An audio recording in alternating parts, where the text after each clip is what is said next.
నమస్తే. సిఈసిపై కాంగ్రెస్ అగ్రనేత రాహుల్ గాంధీ సంచలన ఆరోపణలు చేశారు. దేశంలో ఓట్ల దొంగతనం జరుగుతోందని, ఈ కుట్రకు పాల్పడుతున్న వారిని సాక్షాత్తు సిఈసి జ్ఞానేష్ కుమార్ కాపాడుతున్నారని ఆరోపించారు. కర్ణాటకలోని అలంద్ నియోజకవర్గంలో జరిగిన ఘటనను ఆయన ఉదాహరణగా చూపించారు. అక్కడ ఏకంగా 6018 ఓట్లను అక్రమంగా తొలగించేందుకు ప్రయత్నం జరిగిందని రాహుల్ ఆరోపించారు.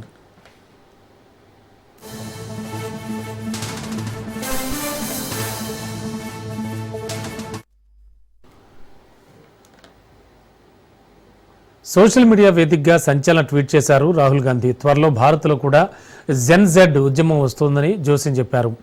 ఓట్ చోరీపై యువత, విద్యార్థులు తిరుగుబాటు చేయడం ఖాయమన్నారు. యువతతో కలిసి తాను కూడా రోడ్డెక్కుతానని ప్రకటించారు. రాజ్యాంగాన్ని కాపాడమే ఇప్పుడు అందరి ముందున్న తక్షణ కర్తవ్యం అన్నారు.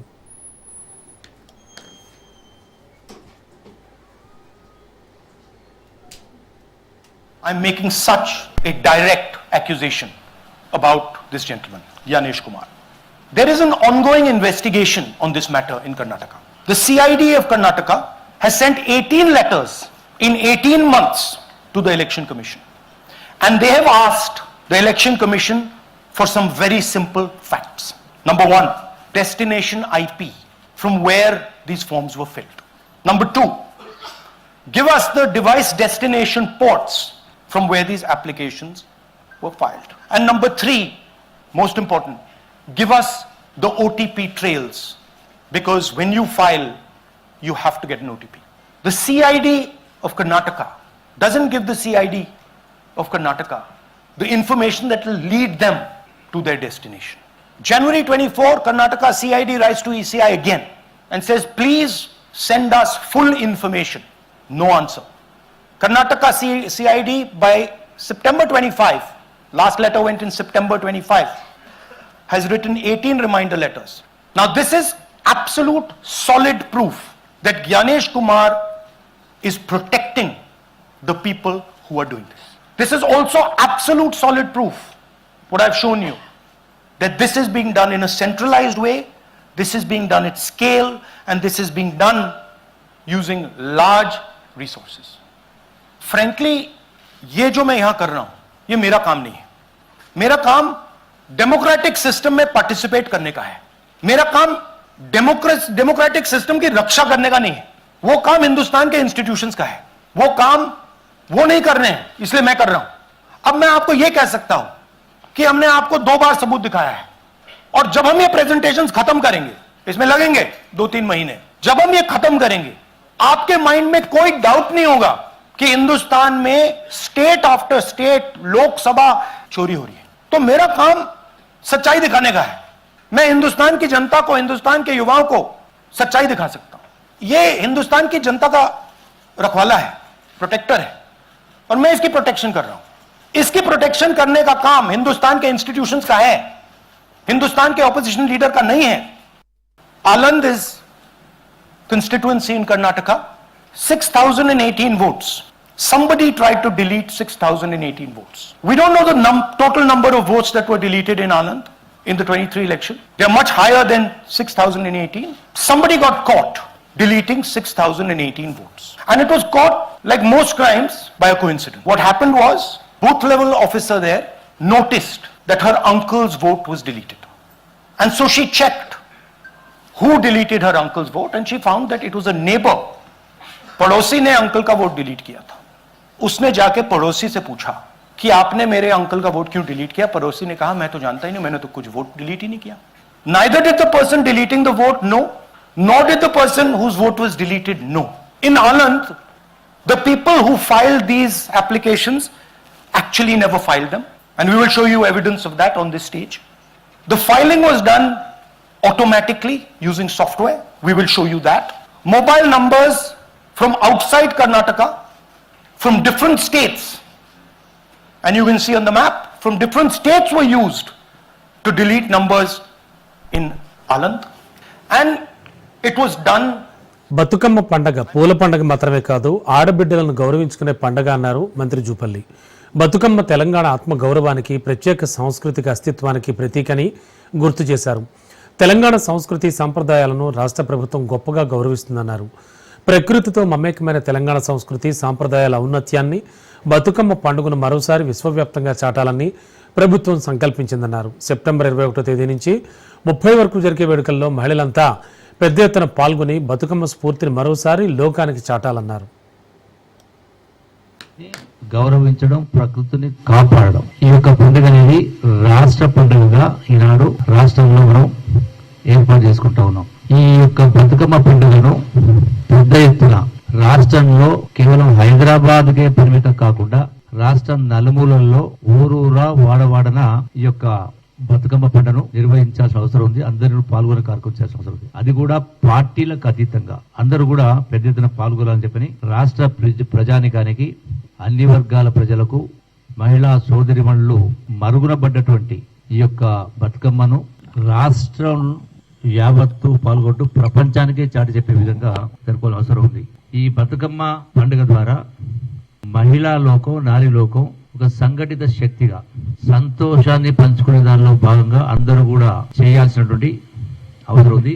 ఒక సంతోషమైనటువంటి వాతావరణం యొక్క బతుకమ్మ పండుగను, ఈ బతుకమ్మ పండుగను రాష్ట్రంలో 21 నుంచి 52% బీసీ రిజర్వేషన్లతోనే స్థానిక సంస్థల ఎన్నికలు నిర్వహిస్తామని తెలంగాణ పంచాయతీరాజ్, మహిళా శిశు సంక్షేమ శాఖ మంత్రి సీతక్క అన్నారు. కాంగ్రెస్ ప్రభుత్వం పేదల సంక్షేమమే ధ్యేయంగా పనిచేస్తుందని ఖమ్మం పర్యటనలో సీతక్క స్పష్టం చేశారు. ఖమ్మం జిల్లా వైరా మున్సిపాలిటీ రాజశేఖర్ నగర్లో పంచాయతీరాజ్ శాఖ మంత్రి సీతక్క పర్యటించారు. కాంగ్రెస్ ప్రభుత్వాన్ని బదనాం చేసేందుకు బీఆర్ఎస్ పార్టీ సోషల్ మీడియా పేరుతో విమర్శలు చేస్తోందని సీతక్క విమర్శించారు. రైతులకు అవసరమైన యూరియా సరఫరా చేయాల్సిన బాధ్యత ప్రభుత్వాందే అని సీతక్క స్పష్టం చేశారు. ఈరోజు మీరు చూస్తూ ఉన్నారు, కాంగ్రెస్ ప్రభుత్వం వచ్చిన నాటి నుంచి ప్రజా సంక్షేమమే ధ్యేయంగా ప్రజలకు గతంలో ఎన్నడూ అమలు కానటువంటి అనేక పథకాలను అమలు చేస్తూ ఉంటే, మరి గతంలో బీఆర్ఎస్ నాయకులు ప్రజా సంక్షేమాన్ని మర్చిపోయి, పేదల అభివృద్ధిని మర్చిపోయి, కేవలము మరి వాళ్ళు దోపిడీ, వాళ్ళ కుటుంబాల దోపిడీకి మాత్రమే బాటలు వేసినటువంటి వాళ్ళు ఈరోజు ప్రజాప్రభుత్వం, రేవంత్ రెడ్డి గారి ప్రభుత్వం మీద రకరకాలుగా యూట్యూబ్ ఛానళ్లను, సోషల్ మీడియాను వాడుకొని మరి బట్టగాల్చి మీ దేశే కార్యక్రమానికి అబద్ధాలను దేశమంతా ప్రచారం చేయడానికి అంబాసిడర్లుగా బీఆర్ఎస్ నేతలు పనిచేస్తున్నారు తప్ప నిర్మాణాత్మకమైనటువంటి ప్రతిపక్షంగా ఉండి వాస్తవాలేంటిది, అవాస్తవాలేంటిది అనేది మాట్లాడకుండా ఇష్టానుసారంగా విమర్శలు చేసి ప్రజల్ని మోసం చేసేటువంటి కార్యక్రమానికి శ్రీకారం చుట్టారు. ప్రజలకు తెలుసు, కాంగ్రెస్ ప్రభుత్వం వచ్చిన తర్వాతనే ఇవాళ ఇళ్లల్లో ఎలాంటి ఇబ్బందులు లేకుండా 200 యూనిట్లతోటి కరెంటు వెలుగుతుంది. అదే కాకుండా కడుపు నిండా సన్నబియ్యం తినే విధంగా బియ్యం ఇవ్వడం జరుగుతుంది.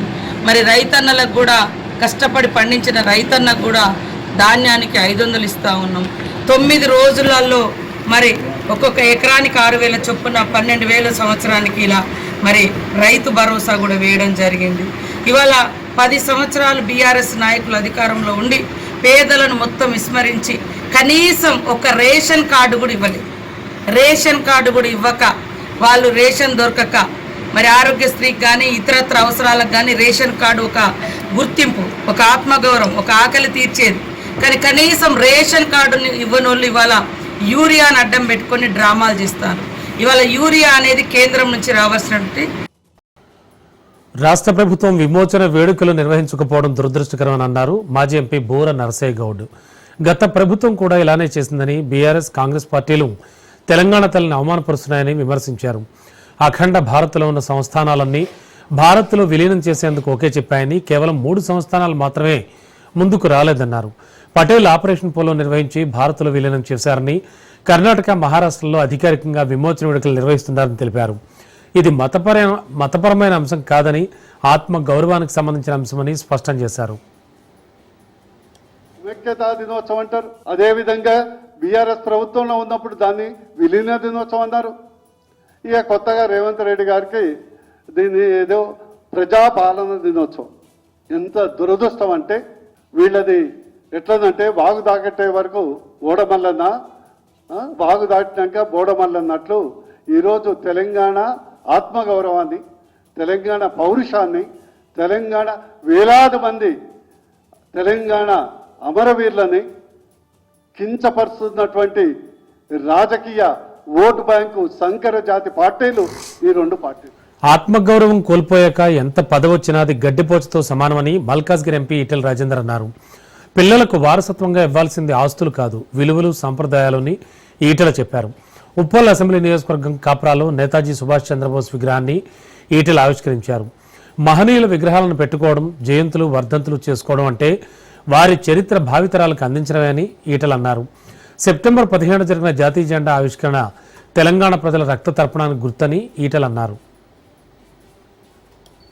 చిన్న పార్కులో గొప్ప విగ్రహాన్ని పెట్టిండ్రు.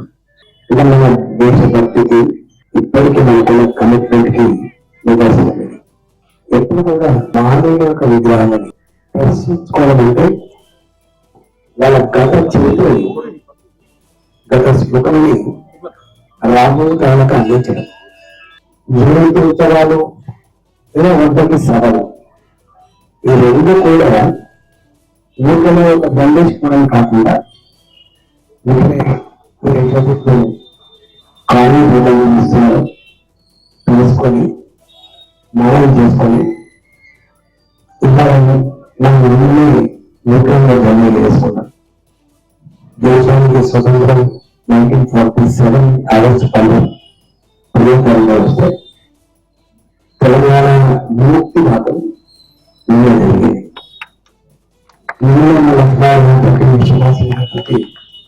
హెచ్ఎంజి పార్కులో జెండా ఎగిరించిపోయాం. ఆ జెండా ప్రతి నిత్యం 750 నిమిషాలకి జెండా ఎత్తి జెండా తాలూకి ఒక గొప్ప సాంప్రదాయానికి అక్కడ ప్రారంభించాం. చిన్న విజయవాడకు పునర్వైభవం విజయవాడ ఉత్సవ్తో తిరిగి రానుందని ఆటోనగర్ ఐలా సంస్థ, ఆటోనగర్ అసోసియేషన్స్ నాయకులు అన్నారు. సొసైటీ ఫర్ వైబ్రెంట్ విజయవాడ సంస్థ ఆధ్వర్యంలో విజయవాడ ఉత్సవం విజయవంతం కావాలని కోరుతూ భారీ బైక్ ర్యాలీ, ఫ్లాష్ మాబ్స్ కార్యక్రమం నిర్వహించారు. 100 మంది కార్మికులు, యువకులు పాల్గొని క్యాప్లు, టీషర్ట్లు ధరించి బైక్పై సందడి చేశారు. ఆటోనగర్ బస్ టెర్మినల్ దగ్గర నుంచి ప్రారంభమైన ఈ బైక్ ర్యాలీ ఆటోనగర్ వరకు సాగింది. విజయవాడ ఉత్సవంలో పాల్గొని విజయవంతం చేయాలని కోరారు. విజయవాడ సంస్కృతి, కళలు, సాంప్రదాయాలు ఉట్టిపడేలా విజయవాడ ఉత్సవం సొసైటీ ఫర్ వైబ్రెంట్ విజయవాడ సంస్థ రాష్ట్ర ప్రభుత్వం సహకారంతో నిర్వహిస్తోందన్నారు. సెప్టెంబర్ 22 నుంచి అక్టోబర్ 2 వరకు ఈ కార్యక్రమం జరుగుతుంది.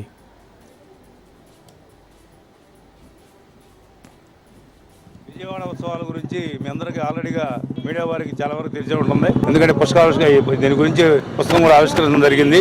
ఇది ఏంటంటే మనకి గతంలో అంగరంగ వైభవంగా ఉండే ఆంధ్ర రాష్ట్రం చాలా ఇబ్బంది పడి నానా ఇబ్బంది పడటం జరిగింది. మరి మళ్ళీ ఆ పాత ఉత్సవాలను తీసుకొచ్చి ఆ పాత సంస్కృతిని అంతా బయట మెరుగుపరచాలని చెప్పి ఎంపీ శివనాథ్ గారు, కేసీఆర్ శివనాథ్ గారు, అట్లాగే ముఖ్యమంత్రి గారు దీంతో ఈ చొరవతో ఈ కార్యక్రమం చేయడం జరుగుతుంది.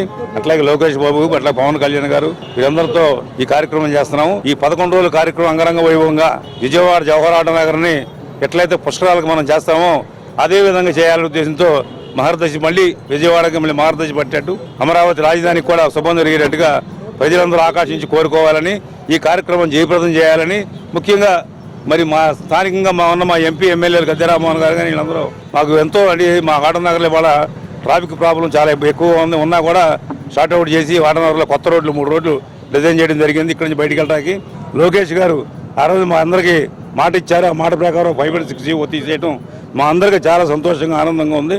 అంటే మేము ఎందుకు చెబుతున్నాం, ఇంత ఆనందంగా ఆటోనగర్ పట్టిన దరిద్రం పోయి మంచి డెవలప్మెంట్లోకి వచ్చాం కాబట్టి ఇవన్నీ చెప్పడం జరుగుతుంది.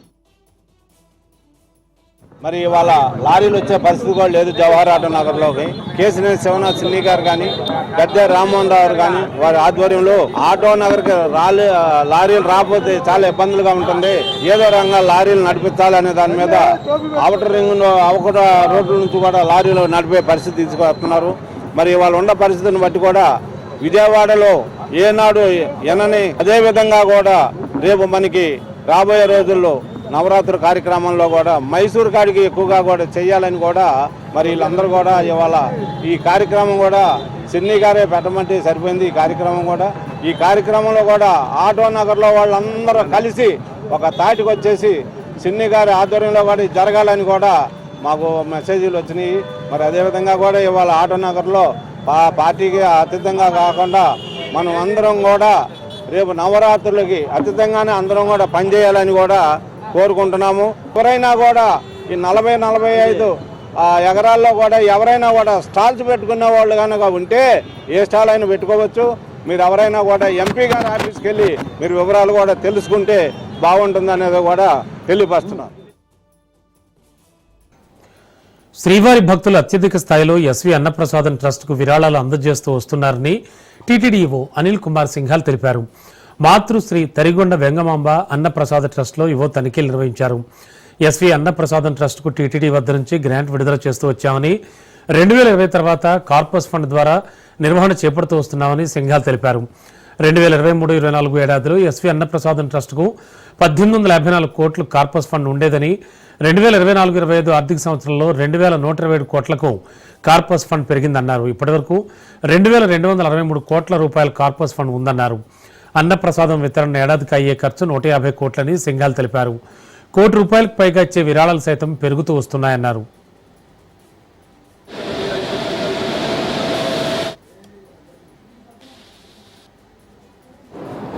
పంతొమ్మిది 1985లో మనం ఈ అన్నదానం స్కీమ్ ప్రారంభించాక 94లో ఈ అన్నదానం ట్రస్ట్ అనేది ఏర్పాటు చేయడం జరిగింది.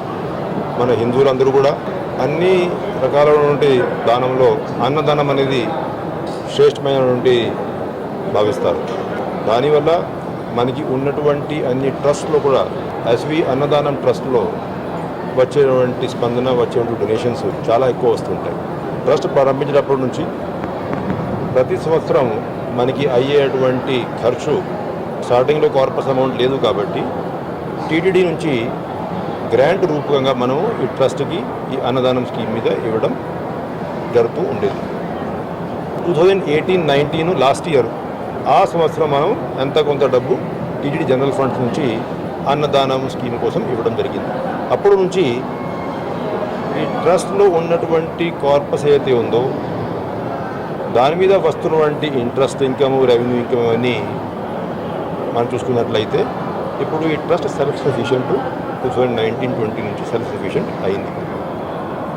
ప్రతి సంవత్సరం ఈ ట్రస్ట్కి వస్తున్నటువంటి డొనేషన్స్ పెరుగుతూ ఉన్నాయి ఒక సైడ్, అదేవిధంగా కార్పస్ పెరుగుతూ ఉంది కాబట్టి ఇంట్రెస్ట్ ఇన్కమ్ కూడా ప్రతి సంవత్సరం పెరుగుతూ ఉంది. ఉదాహరణంగా ఇప్పుడు మనం ఉమ్మడి అనంతపురం జిల్లాలో రూరల్ డెవలప్మెంట్ ట్రస్ట్ ఒక గొప్ప వరప్రసాదమని పుట్టపర్తి ఎమ్మెల్యే పల్లె సింధూరారెడ్డి అన్నారు. పేదల పాలిట కల్ప వృక్షం అని చెప్పారు. ఈ అర్జెంట్ సంస్థ పార్టీలకు, మతాలకు, కులాలకు అతీతంగా పేదల సంక్షేమాభివృద్ధి కోసం పనిచేస్తుందని తెలిపారు. గ్రామీణ ప్రాంతాల్లో పేద మహిళ అభ్యున్నతికి ఎంతో కృషి చేస్తోందని చెప్పారు. అధ్యక్ష, ఆర్డిటి ఒక గొప్ప వరప్రసాదం అధ్యక్ష. పేదల పాలిట కల్ప వృక్షం కూడా ఇది. ఈ ఆర్డిటి పార్టీలకును, మతాలకును, ఇంకా కులాలకు అతీతంగా పనిచేస్తూ ఉంటుంది అధ్యక్ష. ఈ సంస్థ విద్యా రంగంలోను, క్రీడా రంగంలోను, వైద్య రంగంలోను, ఇంకా గ్రామీణ పేద మహిళలకు అభివృద్ధి ఇంకా అభ్యున్నతికి చాలా సేవలు చేస్తారు అధ్యక్ష. ఏపీ, తెలంగాణ రాష్ట్రాల్లో దాదాపు 3891 గ్రామాల్లోనూ ఇంకా 4.5 లక్షల మంది కుటుంబాల అభివృద్ధికి ఈ సంస్థ సేవ చేసింది అధ్యక్ష. అలాగే లక్షలాది మందికి కూడా చాలా వరకు దీని అభిమానం పొందారు అధ్యక్ష. SC/ST కాలనీల్లో స్కూళ్ళు ప్రారంభించారు. ఇంకా గ్రామీణ ప్రాంతాల్లో చెక్ డ్యాములు, రోడ్లు కూడా వేయించారు అధ్యక్ష. అనంతపురం జిల్లాలో 3 హాస్పిటళ్లు నడుపుతారు అధ్యక్ష ఈ సంస్థ. అందులో భాగంగా దాదాపు 8.5 లక్షల మందికి అవుట్ పేషెంట్లకును, 60,000 మంది ఇన్ పేషెంట్లకును ప్రతి సంవత్సరం వీళ్ళు సేవ చేస్తారు అధ్యక్ష. 15,000 సర్జరీలు, 15,000 డెలివరీలు కూడా ఈ సంస్థ చేస్తుంది అధ్యక్ష. అదే విధంగా మహబూబాబాద్ జిల్లా బయ్యారం మండల కేంద్రంలో విద్యార్థులు ధర్నా చేపట్టారు. జిల్లా పరిషత్ బాలిక ఉన్నత పాఠశాలలో సోషల్ టీచర్ నియామకం కోసం ఈ ధర్నా చేశారు. స్కూల్ ఓపెన్ అయి నెలలు గడుస్తున్నా సోషల్ టీచర్ లేకపోవడంతో విద్యార్థులు MUO ఆఫీస్ ముందు ఆందోళన చేపట్టారు. సోషల్ టీచర్ను వెంటనే నియమించాలని డిమాండ్ చేశారు.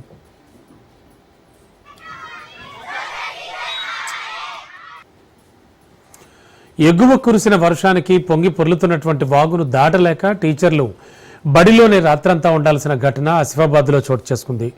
కొమురం భీం ఆసిఫాబాద్ జిల్లాలోని మారుమూల గ్రామమైన చెల్కగూడ మండల పరిషత్ ప్రాథమిక పాఠశాలలో విధులు నిర్వహిస్తున్నటువంటి ఉపాధ్యాయులు స్కూల్లో చిక్కుకున్నారు. స్వాతి, సుమలత, హరిప్రకాష్, జాలింషాలు స్కూల్ ముగిసిన తర్వాత ఆసిఫాబాద్ ప్రయాణం అయ్యారు. దారిలో వాగు ఉప్పొంగడంతో గంటల తరబడి నిరీక్షించారు. అంతకంతకు ఉధృతి పెరగడంతో చేసేదేమీ లేక చెల్కగూడలోని స్కూల్లోనే రాత్రంతా గడిపారు. చిలకగూడలో మొబైల్ సిగ్నల్ కూడా అందకపోవడంతో తీవ్ర ఇబ్బందులు ఎదుర్కొన్నామని టీచర్లు చెబుతున్నారు.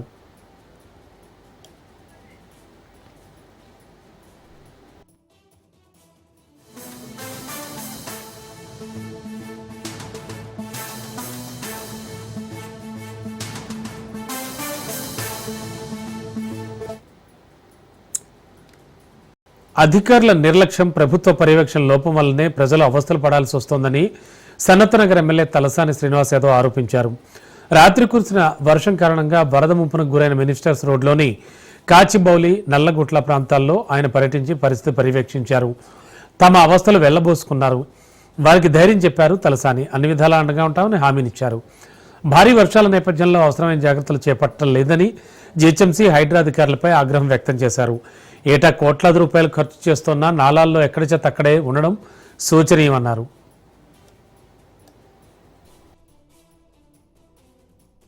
నల్లగుట్ట, చూలమ్మ టెంపుల్ ఆ పరిసర ప్రాంతాల్లో నిన్న పడినటువంటి భారీ వర్షం, సరే కంటిన్యూగా వర్షం పడుతుంది కాబట్టి వర్షాన్ని ప్రకృతి మనం ఏం చేయలేము. కానీ జిహెచ్ఎంసీ, హైడ్రా అధికారులు తీసుకోవాల్సినటువంటి ప్రికాషన్స్ ఏం తీసుకోలేదు అనేది మీకు క్లియర్గా అక్కడ కనిపిస్తుంది.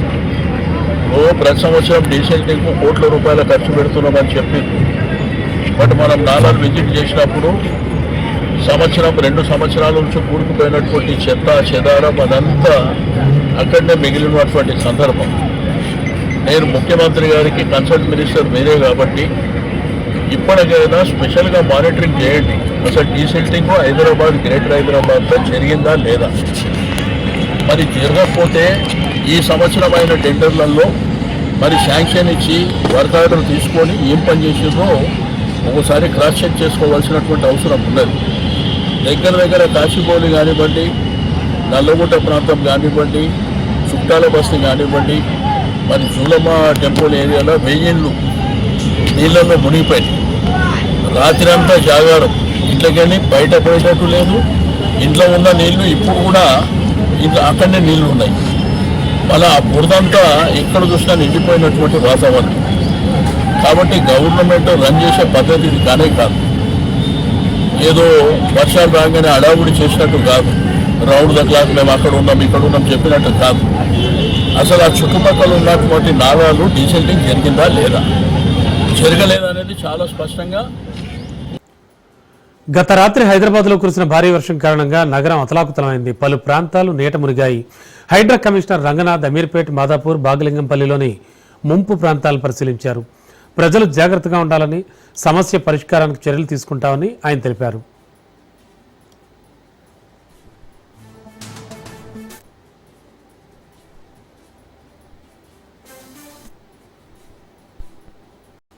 హైదరాబాద్ నగరంలో వరుణుడు బీభత్సం సృష్టించాడు. నగర వ్యాప్తంగా వర్షం దంచుకొట్టింది. దీంతో పలు లోతట్టు ప్రాంతాలు జలమయమయ్యాయి.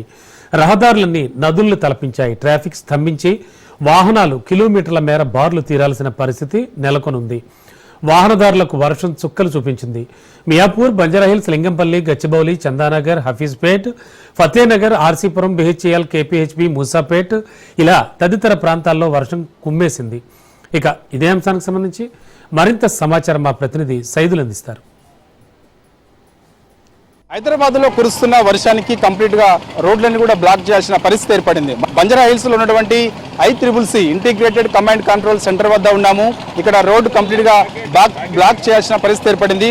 ప్రస్తుతం మన విజువల్స్ లో చూడొచ్చు, ఈ యొక్క వాహనాలన్నీ కూడా ఏరే మార్గంలో అంటే మనకి తెలంగాణ భవన్ వైపు మళ్లించే ప్రయత్నం చేస్తున్నారు. మనకి ఇటు జూబ్లీ హిల్స్ నుంచి ICCC integrated command control centre వైపు వచ్చే వాహనాల అన్నిటిని కూడా దారి మళ్లింపు చేస్తున్నారు. ఎందుకంటే ICCC బిల్డింగ్ ముందు కంప్లీట్ గా కొద్దిసేపు కురిసిన వర్షానికి కంప్లీట్ గా రోడ్లన్నీ కూడా జలమయం కావడం, ఇక్కడ కంప్లీట్ గా దాదాపు 3-4 అడుగుల మేర వర్షపు నీళ్లు నిలిచి ఉండడంతో వాహనాలు ఏవి కూడా ముందుకు వెళ్ళినటువంటి పరిస్థితి దాపురించింది. ఇక్కడ హైడ్రా అదేవిధంగా ట్రాఫిక్ పోలీసుల సమన్వయంతో, మోటార్ల సహాయంతో ఇంటిగ్రేటెడ్ కమాండ్ కంట్రోల్ సెంటర్ ముందు నిలిచిపోయిన వర్షపు నీరుని ఎత్తిపోసే పరిస్థితి ఏర్పడిందంటే అర్థం చేసుకోవచ్చు. గంట వ్యవధిలోనే దాదాపుగా 10 సెంటీమీటర్ల వర్షపాతం హైదరాబాద్లో నమోదైంది. ప్రస్తుతం మనం చూస్తున్నాం ఇక్కడ సిచ్యువేషన్ చూస్తే మాత్రం కంప్లీట్గా మోటార్ల సహాయంతో ఇంటిగ్రేటెడ్ కమాండ్ కంట్రోల్ సెంటర్ వద్ద కంప్లీట్గా 3-4 అడుగుల మేర నీళ్లు నిలిచి ఉండడం. రైట్ సైడ్ వాహనాలు మాత్రమే ముందుకు కదులుతున్నాయి. లెఫ్ట్ సైడ్ వాహనాలన్నీ కూడా కంప్లీట్గా బ్లాక్ చేసి బ్లాక్ చేసిన తర్వాత అక్కడ నుంచి వాహనాలను దారి మళ్లింపు చేస్తున్నారు. అవన్నీ కూడా తెలంగాణ భవన్ వైపు ముందుకి ఎటు వెళ్ళే పరిస్థితి. ఇక్కడ ప్రస్తుతం హైడ్రా సిబ్బంది ఉన్నారు. హైడ్రా సిబ్బంది మోటార్ సహాయంతో ఇక్కడ నీళ్లు నిలిచిపోవడంతో వాటర్ అంతటిని కూడా ఎత్తిపోస్తున్నారు. ప్రస్తుతం మనం హైడ్రా సిబ్బందితో మాట్లాడదాం. పరిస్థితి ఈ విధంగానే అంటే ఎక్కడెక్కడ ఉంది ఏంటి అనేది మాట్లాడదాం. ఒకసారి హైడ్రా సిబ్బంది మనతో ఉన్నారు, మాట్లాడదాం. ఒకసారి చెప్పండి ప్రస్తుతం, ఎందుకంటే ఇప్పుడు మనకి ఎప్పటి వరకు క్లియర్ అయ్యే అవకాశం ఉంటుంది? మనం గంట తర్వాత కూడా మరో గంట పాటు వర్షం కురుస్తుందని చెప్పేసి కూడా వాతావరణ శాఖ ఇలా హెచ్చరిక జారీ చేసింది. మేబీ 1 అవర్లో క్లియర్ అవుతుందండి, 1 అవర్లో కావచ్చు. అంటే మనకి ఇంటిగ్రేటెడ్ కమాండ్ కంట్రోల్ సెంటర్ వద్ద ప్రతిసారి కూడా ఇలానే బ్లాక్ అయ్యే పరిస్థితి వస్తుంది. కారణం ఏం గుర్తించారండి? మేయర్ మేడం గారు కూడా ఆల్రెడీ ఒకసారి మమ్మల్ని విజిట్ చేశారు, మాట్లాడారు, అంతా చేశారు. కంప్లైంట్స్ మాకు తీసుకున్నారు, వాళ్ళు రెక్టిఫై చేశారు. ప్రధాన సమస్య ఏంటి అసలు? ఎందుకు నీళ్ళు నిలిచిపోతుంది? యాక్చువల్లీ ఇది ఏదైతే చెట్లు ఏవైతే ఉన్నాయో అవి డ్రైనేజ్ సిస్టమ్ లోపల కొంచెం రూట్స్ వెళ్ళేసి అవి బ్లాక్ చేసాయి. ఏ డ్రైనేజ్ సిస్టమ్ లోపల ఏదైతే ఉందో దాన్ని బ్లాక్ చేసేసాయి. అవి మాకు తీసేస్తామని చెప్పేసి మేయర్ మేడం గారు మొన్న వచ్చి మాకు మాట్లాడారు. మాట్లాడిన తర్వాత రెక్టిఫై చేస్తా అని చెప్పారు. ఇప్పుడు అదే ప్రాసెస్ నడుస్తుంది. అయితే ఈ గ్యాప్ ఆఫ్ టైంలో నిన్న ఇవాళ ఏదైతే వర్షాలు వచ్చినా దానివల్ల ఈ వాటర్ స్టాకింగ్ అనేది ఎక్కువ అయిపోయింది. ఎంత మేర ఇక్కడ నీళ్లు నిలిచిపోతున్నాయి, ఎన్ని అడుగుల మేర నిలిచిపోతున్నాయి? ఒకవేళ ఆ నీళ్ళని మనం కంప్లీట్ గా మోటార్ల సహాయంతో ఎత్తిపోయాలంటే ఎంత సమయం పడుతుంది? ఆల్మోస్ట్ ఒక 40 to 1 hour మినిట్స్ పడుతుంది. 1 hour పడుతుంది. 12 HP మోటార్. అప్పటి వరకు కూడా ఈ యొక్క రోడ్ అంతా కూడా బ్లాక్ చేయాల్సిందేనా? అవును, ఒక 40 minutes 1 hour వరకు అయితే కంపల్సరీ బ్లాక్ చేయాల్సి వస్తుంది. ఎప్పుడైతే రెయిన్ స్టార్ట్ అయ్యి ఒక 5 minutes లోపల ఏదైతే ఉందో అప్పుడు లోపల monsoon emergency team, HYDRAA team, static team ప్రతి ఒక్కళ్ళు ఇక్కడ అటెండ్ అవుతారు, ప్రెసెంట్ అవుతారు. ఇమీడియట్ గా మోటార్స్ తో ఒకవేళ ఎత్తేయడం అయినా సరే ఏదైనా సరే అది వీళ్ళు టేక్ కేర్ చేసుకుంటారు. అంటే ఒక్కోసారి అంటే కొంత ఇప్పుడు లెఫ్ట్ సైడ్ లో కంప్లీట్ గా బ్లాక్ చేశారు, రైట్ సైడ్ లో మాత్రం వాహనాలు వెళ్తున్నాయి. ఒక్కోసారి వర్షం ఇంకా తీవ్రత ఎక్కువగా ఉంటే రైట్ సైడ్ కూడా బ్లాక్ చేయాల్సిన అవసరం ఉంటుంది. అప్పుడు ఒక మోటార్ సాయంతో ఎత్తిపోయచ్చు, అప్పుడు 2 మోటార్లు ఏమైనా ఉపయోగపడతాయి? యాక్చువల్లీ ఏదైతే రైట్ సైడ్ లో వాటర్ లాగ్ అయ్యి ఉన్నాయో ఆ రైట్ సైడ్ అంతా లెఫ్ట్ సైడ్ లోనే మళ్ళీ స్టాక్ అవుతాయి. కనెక్టివిటీ అనేది కింద డ్రైనేజ్ సిస్టమ్ అనేది రైట్ సైడ్ నుండి లెఫ్ట్ సైడ్ కి ఏదైతే ఉందో అక్కడ ఇట్లా ఉంది. సో ఇక్కడ నుండి మోటార్ నుండి తీసేసి నీళ్ళు ఎత్తేస్తేనేమో అక్కడ కూడా క్లియర్ అవుతాయి, ఇక్కడ కూడా క్లియర్ అవుతాయి. సో దానివల్ల మోటార్ ఏదైతే ఉందో వేరే జనరల్ మోటార్స్ కంటే ఈ మోటార్ హెచ్పి ఎక్కువ ఉంది, 12 HP. హైడ్రా వాళ్ళు ఇచ్చారు మాకు 12 HP మోటార్. సో దాంతో మేము నీళ్లు బయటికి తీస్తాం. అంటే మీరు ఓన్లీ ఈ యొక్క జూబ్లీ హిల్స్ నియోజకవర్గ పరిధిలోనే సిటీ మొత్తం చూస్తారా? మొత్తం ఎన్ని బ్లాకుల్ని గుర్తించారు? ఎక్కడెక్కడ ఇలాంటి సమస్యలు ఎదురుతున్నాయి? హైదరాబాద్ మొత్తంలో 52 DRF టీమ్స్ ఉన్నాయి, 52 హాట్స్పాట్స్ ఉన్నాయి. అన్ని దగ్గర అన్ని DRF టీమ్స్ ఉంటాయి, వెహికల్స్ ఉంటాయి, ప్లస్ మాన్సూన్ ఎమర్జెన్సీ టీమ్స్ అని మళ్ళీ ఇవి మాన్సూన్ వరకు ఒక స్పెషల్. కొన్ని బ్లాక్ స్పాట్స్ అంటే ఇప్పుడు కంప్లీట్ గా రోడ్ బ్లాక్ చేసి మోటార్ల సహాయంతో నీళ్ళని ఎత్తపోసే ప్లేసెస్ ఎన్ని గుర్తించారు? ఎక్కడెక్కడ ఉన్నాయి? జోన్ వైజ్ గా డివైడ్ చేసి ఉంటాయి. ఇది ఖైరతాబాద్ జోన్ కింద జూబ్లీ హిల్స్, బంజారా హిల్స్ లో 2 స్టాటిక్ పాయింట్స్ ఉన్నాయి. ఒకటి CCC బిల్డింగ్, ఒకటేమో ICICI బ్యాంక్ దగ్గర. బంజారా హిల్స్ లో ఈ 2 స్టాటిక్ పాయింట్స్ మేము టేక్ కేర్ చేసుకుంటాం. అండ్ మిగతా టీమ్స్ ఏవైతే 52 టీమ్స్ ఉన్నాయో అవి 52 డిఫరెంట్ ఏరియాస్ లో ఉన్న స్టాటిక్ పాయింట్స్ అన్నిటిని వాళ్ళు కవర్ చేస్తారు. తెలంగాణ భవన్ వైపు వాహనాలను కూడా దారి మళ్లింపు ట్రాఫిక్ అధికారులు చేస్తున్నారు. ఖచ్చితంగా మరోసారి కూడా ఈ యొక్క రోడ్డు బ్లాక్ చేసే అవకాశం ఉంటుందని చెప్పేసి హైడ్రా సిబ్బంది చెబుతున్నారు. వీడియో జర్నలిస్టు శ్రావంతో సైదులు రాజ్ న్యూస్, బంజారా.